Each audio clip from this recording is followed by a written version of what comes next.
दोस्तों देखिए, ये दुनिया का वो पर्वत है जिस पर चढ़ाई करना निषेध किया गया है। लेकिन कहते हैं कि 11वीं सदी में एक बौद्ध भिक्षु योगी मिलारेपा ने इस पर्वत पर चढ़ाई की थी और वह इस पवित्र और रहस्यमयी पर्वत पर जाकर जिंदा वापस लौटने वाले इकलौते पहले इंसान थे। हालांकि इसके बाद भी कई सारे पर्वतारोही ने इस पर्वत पर चढ़ाई करने की कोशिश की, लेकिन वह सब असफल हुए या फिर चढ़ाई के दौरान उनकी वहीं पर मौत हो गई। तो आइए इस वीडियो के माध्यम से जानने की कोशिश करते हैं ये कौन सा पर्वत है, इसके पवित्र होने के पीछे क्या कारण है और ऐसा क्या हुआ जिसके कारण इस पर्वत पर चढ़ाई करना बैन कर दिया गया। दोस्तों ये कोई और नहीं, पवित्र कैलाश पर्वत है। आइए समय में थोड़ा पीछे चलते हैं। बात है साल 2001 की।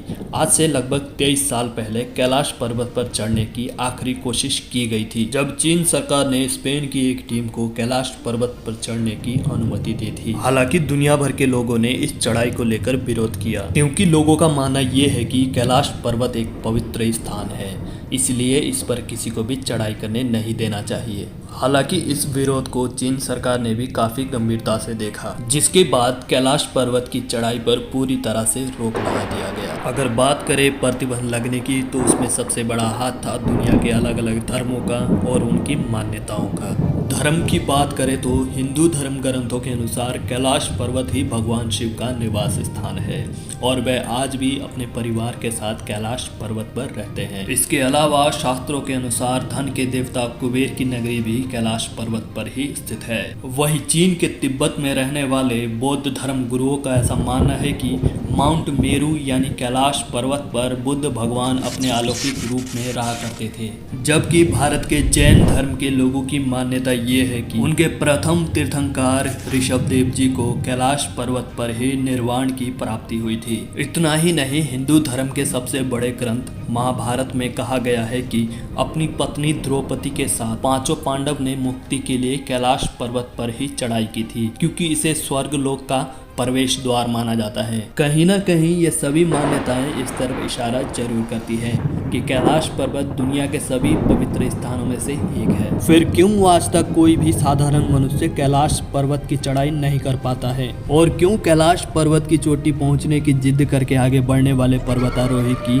रहस्यमय तरीके से मौत हो जाती है। इन सभी सवालों को लेकर भारत के विद्वानों का मानना है कि कैलाश पर्वत की भूमि इतनी पवित्र है कि कलयुग के तामसिक मनुष्य इस पर कभी चढ़ाई नहीं कर पाते, जिसके लिए इस दुनिया की मोह माया को त्यागना जरूरी है। लेकिन आज के समय में कोई भी ऐसा इंसान नहीं है जो लोभ लालच और बुरे ख्यालों से दूर हो, और पर्वत की चोटी तक सिर्फ वही पहुंच सकता है जो आत्मिक और शारीरिक तौर पर आध्यात्मिकता के उच्च स्तर को प्राप्त कर चुका हो। ये तो धार्मिक तौर और पवित्र ग्रंथों की मान्यताओं की बात हुई। वहीं अगर साइंटिफिकली बात करें तो कैलाश पर्वत को दुनिया का सबसे अद्भुत पर्वत इसलिए माना जाता है क्योंकि कैलाश पर्वत की ऊंचाई 6600 मीटर से अधिक है, जो दुनिया के सबसे ऊंचे पर्वत माउंट एवरेस्ट से लगभग 2200 मीटर कम है।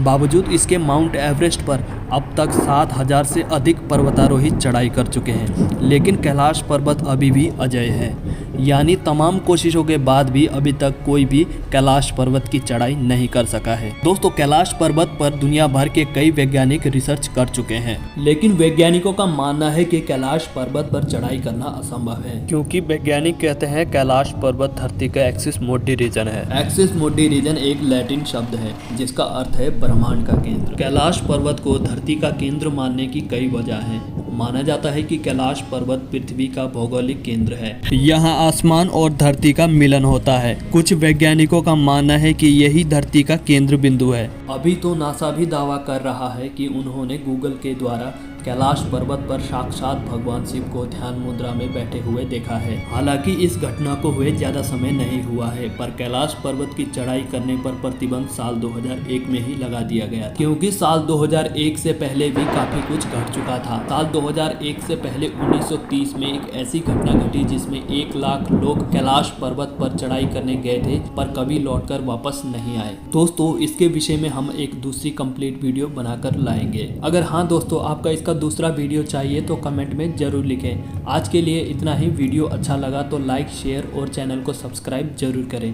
बोलो हर हर महादेव।